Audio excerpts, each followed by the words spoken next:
Hello, this is Dr. Isaac Hampton. The video you're about to watch is from a book talk given back in February of 2013 during Black History Month. The book is called The Black Officer Corps, and during this talk I discussed some of the key issues that African American officers faced during the Vietnam era, such as unfair promotion and racial tension. Please pardon the video quality because it was shot with a camcorder. I hope you are able to enjoy the video and glean something from this presentation concerning African Americans and military service from the 1950s through the early 1970s. Also, stay tuned for other videos that look into this subject as well. Thank you. It's sad you get a common name like me and you get real excited when somebody messes it up. I'm going to tell you something that goes against what you've been taught. History does not repeat itself. Historians merely repeat each other.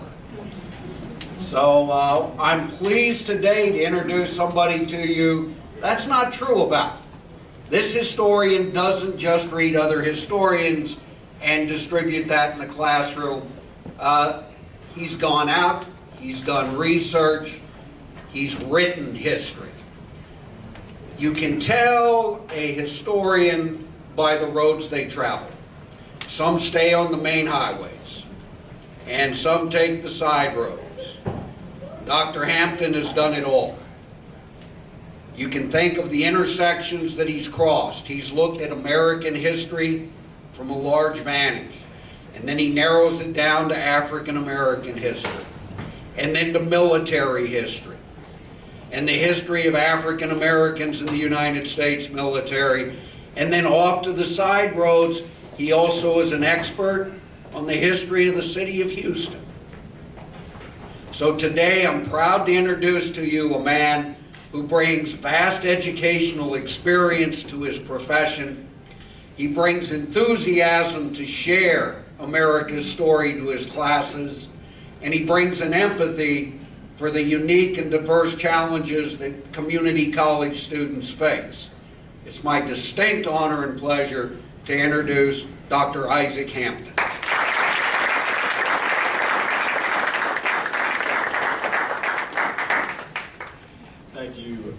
Thank you, Dr. Wilson, with the introduction like that. I hope I can meet the expectation. Okay. I bring this quote up for the reason that this is still an ongoing issue. The book looks at systemic racism, the journey of African American history. But this quote here, let me read it from here. I wish I could say that racism and prejudice were only distant memories. We must dissent from the indifference. We must dissent from the apathy. We must dissent from the fear, the hatred, the mistrust. We must dissent because America can do better, because America has no choice but to do better.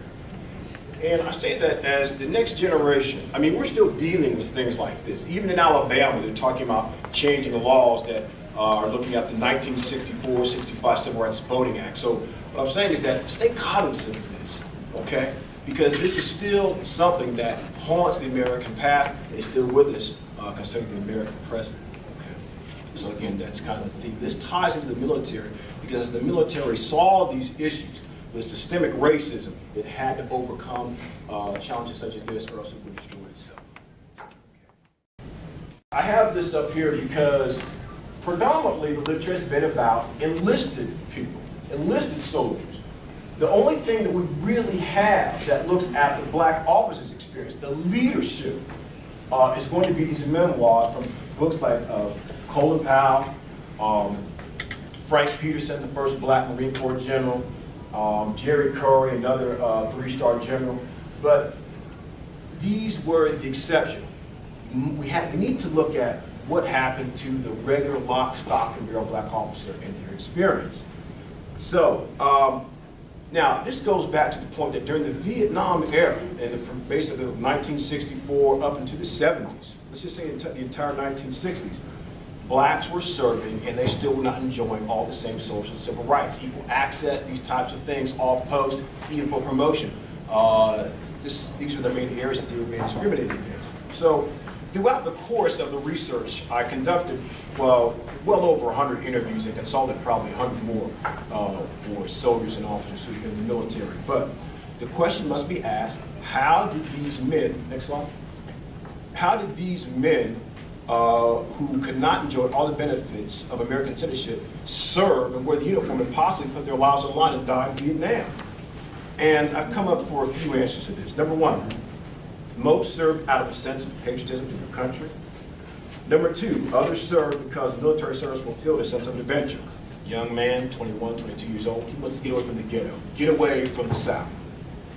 Number three, in the 1950s and 60s, economically, one of the best places for blacks who had completed college was the military. And number four, which is a little more complex, other reasons were based on the historical cultural mandate that dates back as far as the Revolutionary War. In the sense that when African Americans took on the role of soldiers to join white citizens in common national struggles, blacks were provided an agency, not only to prove their fighting prowess on the battlefield, but also to secure their place in the country and gain civil rights. In the immortal words of W.E.B. Du Bois, military service was the surest instrument for advancement. So again, even today, but let me ask you, how many of you know someone who has fought in Iraq or Afghanistan or is just in the military now? Show of hands. Myself. So I mean, look, that touches most of us. But I mean, can you imagine a generation of officers, soldiers, that would go and put their lives on the line, drafted against their own will, many of them, but they can't come back and go to a restaurant? And this brings us to the Butler study. And for any of you who've already done research on this type of thing, this is not Sibley Butler, this is not Remo Butler, this is Colonel Doubtford Butler, a Texas native from Waxahachie, Texas, Prairie View graduate class of 1955, aviated with 3,000 hours of flight time, fought in the Battle of Ia Drang. Any of you who saw the movie We Were Soldiers, he was in that battle. Okay. But long and short is that the Butler report, Dr. Butler, as a mathematician, he wrote this as a lieutenant colonel. And let me give you the textbook answer of what the report was. It was generally a comprehensive statistical analysis of a selected segment of the Army's officer evaluation rating system. Folks, think of this like a grade card, okay, a rating, okay, of what you get at your job, or perhaps even what you get from your professor, except this would affect your career. Now, the report was so dim that it was kept under wraps, secret, until 1975, until it was mentioned in an Army Times article. So Butler wrote this report in 1970, leading into 1971. And it traces black and white officers' careers and their ratings from 1956 to 71. And the ratings would have a devastating impact on black officer promotion, career-enhancing assignments, accessions into the regular Army, and selection for advanced military schooling. So you have to think of these officer reports as that at the end of an assignment, after a year, you're going to be rated by your officer. This determines if you get promoted. It determines where you'd be stationed at. It would determine if you were able to go to a very good school, Command General Staff College. Today it's called ILE, but things that would accelerate your career. Now, on the surface, OERs, officer efficiency reports, had an outwardly neutral appearance. However, while the promotion system was fair in form, it was discriminatory in operation because of the adverse impact on American officers, African American officers, excuse me. With the Butler report, we see various patterns of exclusion concerning black officer ascension and access to these promotions. So, with this, remember, there were over 286 slides and data that go with this. There's a narrative that accompanies this as well. And it took me the better part of a year and a half to understand how to put this together. Now remember, Butler's a mathematician. And I want to share something very personal with you, okay? It's simply this. The only reason why I did not pursue advanced degrees in mathematics and physics was because there was so much math. Expose myself. Okay, now, that being said, it was extremely difficult to put a narrative around what all these numbers meant, because once he taught me the methodology, I mean, you know, it was like getting a headache trying to put this together. My lovely wife, who's doing the camera, she would attest to that. So thank you to you for putting up with me for this. You're welcome. But anyway, let me say this to the group. Statistics and numbers mean absolutely nothing unless we have the voices to carry what these men went through. This is where the oral histories interviews came into play, because once you have the statistics, these men, when I began to question them about what had happened about promotions after I was able to read the Butler report that most people know nothing about, they began to understand that's why this happened, that's why that happened. This is the reason why these ratings were low. Okay, next slide, please. Okay, now, group, these are slides that I've created from the Butler report. Okay, I'm not going to get into too much slideology here, but what I'm going to show you is that this is how the rating system actually worked. Okay, now keep in mind the sample size was over 100,000. Okay, so it pulls randomly from the system. Butler did this when the IBM computers were just coming online with the Army. So you put a card in the computer, and then you put something in it. A is this, what is X, and what is Y, and they give you a printout of all the officers. So it was looked at by race, by military branch, by commissioning source, whether it was the academy or whether it's from an ROTC program or if it was OCS. So there's a whole lot of data that went into this, and it looked at black and white officers. Okay, now stay with me. I want to walk around a little bit here. All right. The first slide, OER 67-4. This traced black and white officers' promotion numbers from 1956 to 61. You see the bottom row there, 141 to 150? That's basically an A. That's the high point, okay? These other numbers here are going to be by percentages. You see where the arrow is? These arrows, that's going to be the peak point. Now, the blue is for black officers, the red is for white officers. Now, you can see that black officers would peak between 101 and 110, 29%. White officers were peaking at 111 to 120 and 121 to 130. They basically have a double plateau. Long and short of it is simply this. Blacks are rated 10 to 20 points behind black officers, okay? And these are, so again, this is something that we see. Now, I use the rank of major because that's a turning point in an officer's career. This decides if he's going to go on and become a lieutenant colonel. But one of the arguments was simply this, was that, okay, the Vietnam War, this has helped black officers. This gives you much more exposure, you're out doing things, and things are much better for you. Well, the answer is no, it didn't. It's kind of a misleading question that moves away from the truth. Fast forward 15 years. These are the OERs in 1971. Okay, a little bit different numerical system, but this is a distinction without a difference. We see here that black officers would peak at 210 to 220 at 32. Where do white officers peak at? They're right here, and then 220 to 230.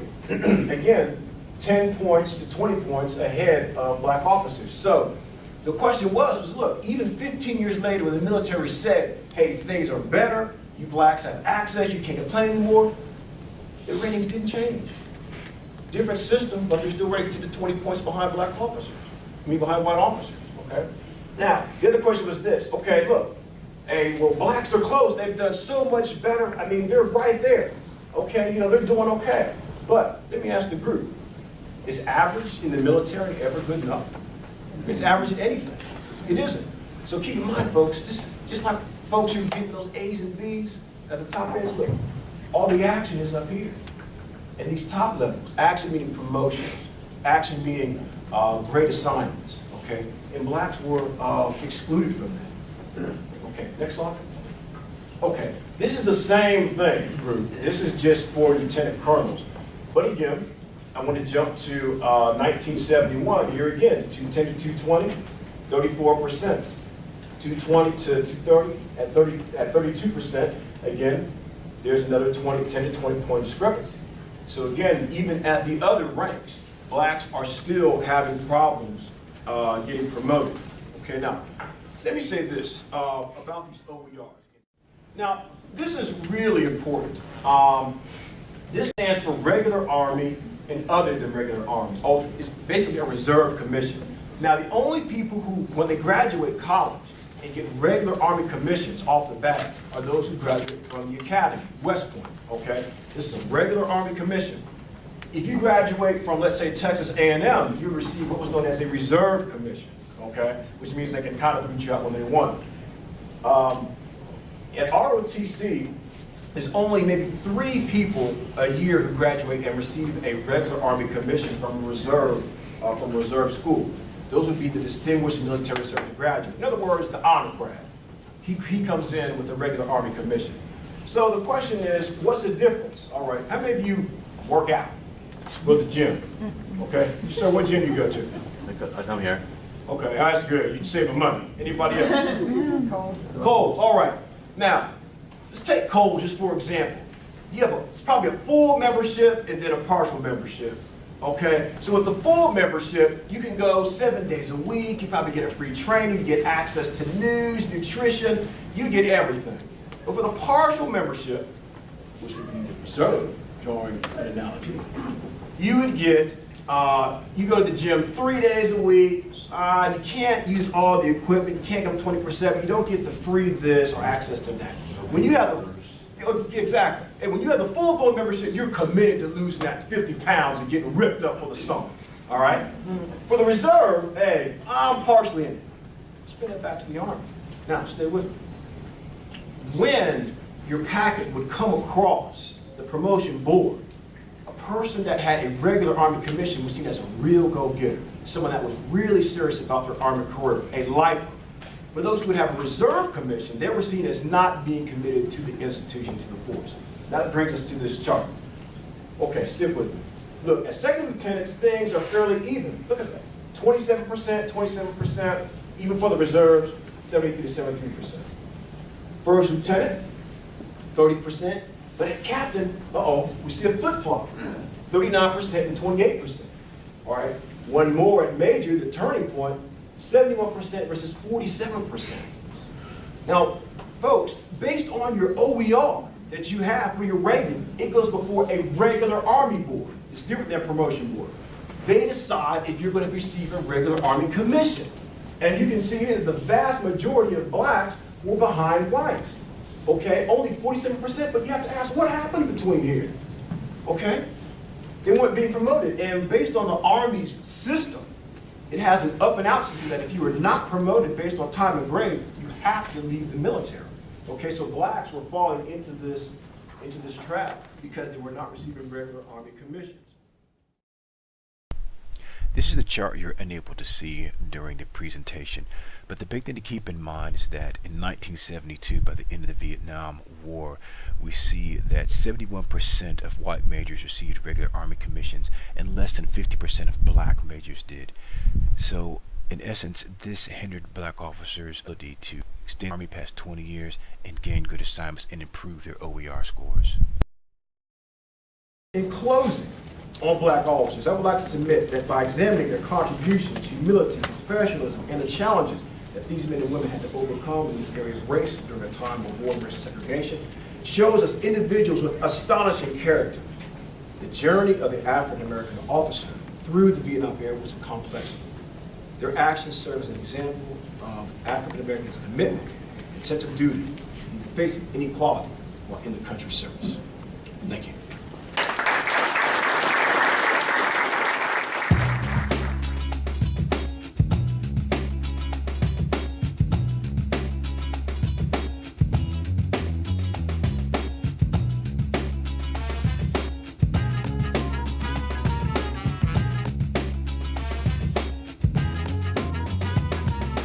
I came to set them straight and let them know